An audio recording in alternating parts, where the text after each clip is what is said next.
نعود مرة أخرى للزميل محمد القنوبي. تفضل يا محمد.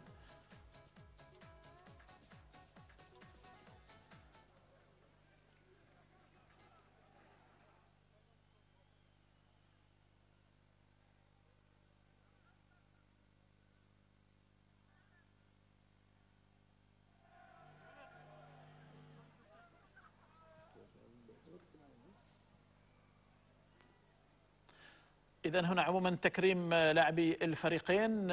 لما يكون الصوت جاهز بالنسبة لمحمد القنوبي أعطوني إياه مباشر، يعني ما في مشكلة. لكن هنا عموما السيد خالد رئيس الاتحاد العماني لكرة القدم يكرم طبعا حكام المباراة اللي أداروا مباراة كانت عصيبة، وبالتحديد ربما في شوطها الثاني سليمان البريكي واضح في اللقطة، الحارس اللي مثل ما ذكرنا لعب دور البطولة في مباراة اليوم. الشيخ شبيب الحوسني أيضا المدير التنفيذي أيضا لدوري رابطة المحترفين أو لرابطة هنا المدرب أيضا أحمد عبد القادر، المدرب الأردني مدرب نادي صحم، واللي استطاع يكسب هذه البطولة، وبداية أكيد مثالية بالنسبة له. هنا بقية الحكام نلاحظ أيضا يعني حكام شباب، وبالتالي أكيد أمامهم مستقبل كبير. شاهدناهم بالأمس قرارات كانت غاية في الدقة، وبالذات من المساعد الأول رشاد.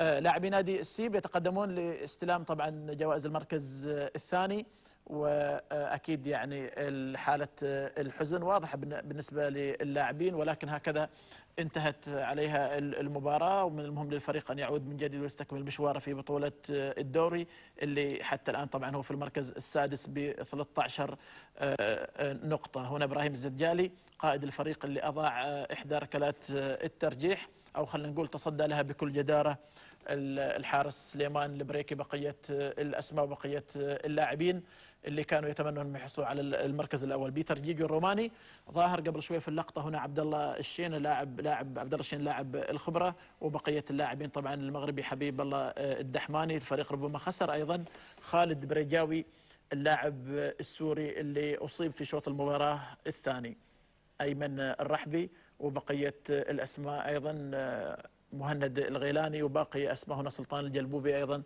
وبقيه لاعبي نادي السيب خالد برجاء، وهنا اللاعب المحترف اللاعب السوري واللي خرج مصاب. اذا السيب في المركز الثاني، ونبارك مره اخرى لنادي صحم الفوز بهذه البطوله نهائي كاس دوري المحترفين. نتحول مباشره اذا من جديد لزميل محمد القنوبي. لعشاق وجماهير نادي صحم والف فرد لك لجماهير نادي السيب. نعيش هذه الاجواء التكريميه وحصول الامبراطور السيبوي على الميداليات الفضيه. وهنا السيد خالد بن حمد البوسعيدي رئيس الاتحاد العماني لكره القدم وهو يعطي الميداليات الفضيه لنادي السيب. وهناك حقيقه لوحه جميله رفعتها الجماهير السيبويه وقالت من خلالها: إن لم أكن سيبويا عند الانكسار لن أعترف بإمبراطورية عند الانتصار. بالفعل لوحة جميلة من الجماهير السيبوية التي رسمتها في هذا المساء وحتى في مساء يوم أمس من خلال تواجدها بتواجد منقطع النظير هنا على مدرجات استاد السيب. هاردلك من الأعماق من خلال قيادة لهذا المدرب الروماني بيتر جيجو، وهو يعطي الميداليات الفضية لنادي السيب. بانتظار بالتأكيد لحظة التتويج للأبطال لمن فازوا بالمركز الأول، لمن عاندتهم في السنة الماضية.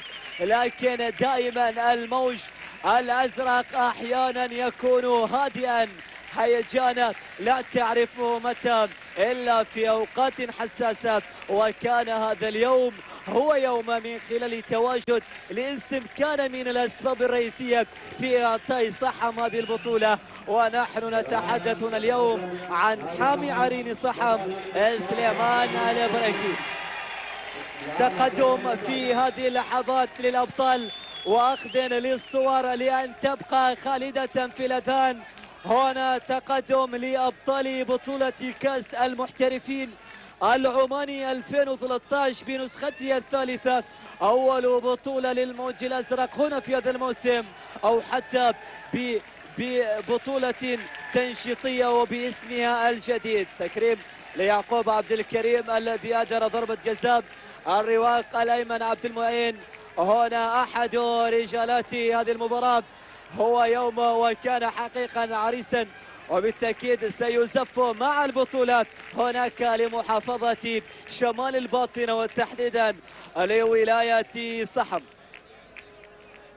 يعني عزيزي المتابع، أنت لما تتكلم عن 2007 فاز بيسيب، 2012 فاز بها ظفار، وهنا 2013 يفوز من خلاله نادي صحم بتغير حقيقة لمسمياتها، وفي الأخير دائما ما تقف لاستعداد الأندية للدوري أو حتى لبطولة كاس صاحب الجلالة. فهد الجلبوبي بحديثه مع السيد خالد بن حمد، ويبدو بأنه يقول له موعدنا هناك في إيران. كل التوفيق إن شاء الله لمنتخبنا الوطني في مباراته القادمة أمام الأشقاء السوريين، ولحجز بطاقة رسمية هناك للسفر إن شاء الله في 2015 لبطولة كأس آسيا بأستراليا، وتواجد جديد بعدما وما زلنا متصدرين حقيقة لمجموعتنا ب7 نقاط. المباراة إن شاء الله ستكون يوم الثلاثاء. هنا الأردني أحمد عبد القادر الذي ما زال يبلو بلاء حسنا،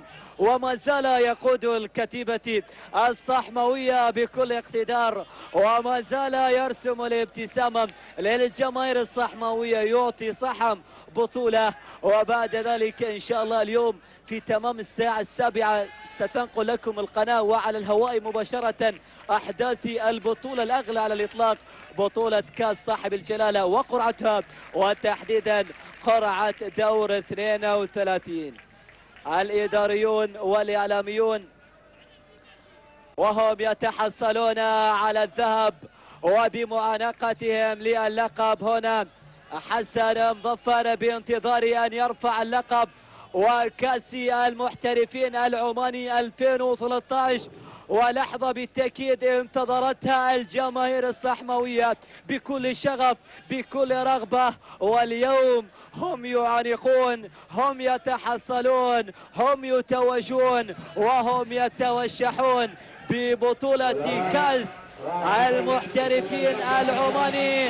ألف ألف ألف ألف مبروك لنادي صحم على هذا التتويج، مبارك لهم لحظات التتويج، لحظة فرح هستيرية ولحظة سعادة كبيرة للقافلة الصحموية على هذا التتويج، وهم يحملون بطولة كأس المحترفين العماني لنسخة 2013 مع هذه الأجواء الجميلة التي بالفعل نعيشها من الأعماق.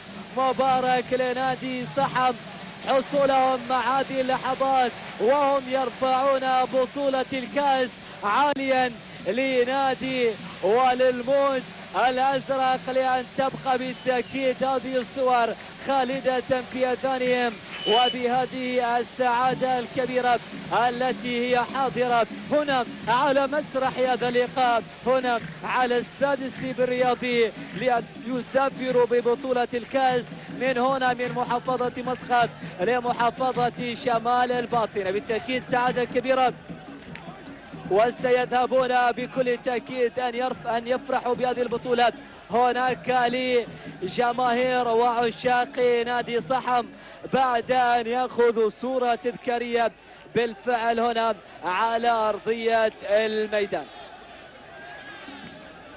سليمان البريكي من تصدى للركلات الترجيحية ومن أعطى بطولة جميلة لمصلحة نادي صحم. بالفعل هذه البطولة وبتتويجهم سيعطيهم دافع معنوي كبير للقادم، وسيحذر الأندية على أن صحم والموج الأزرق بالفعل سيكون بهيجان كبير في الجولات القادمة بالنسبة لدورنا أو حتى لبطولة كاس صاحب الجلالة. الآن وفي هذه اللحظات كذا صورة تذكارية مع راعي الحفل. خلونا كذا متابعينا الكرام، إذن حضورنا الكرام شكرا لكم من الأعماق على متابعتكم هنا عبر قناة عمان الرياضية. أنا أحييكم معلق المباراة محمد بن حمد القنوبي، لأن ألتقيكم بإذن الله في موعد قادم. شكرا لكم من الأعماق، وأتحول في هذه اللحظات لزميلي العزيز يونس الفادي على أرضية الميدان. فالسلام مسك الختام، والسلام عليكم ورحمة الله وبركاته.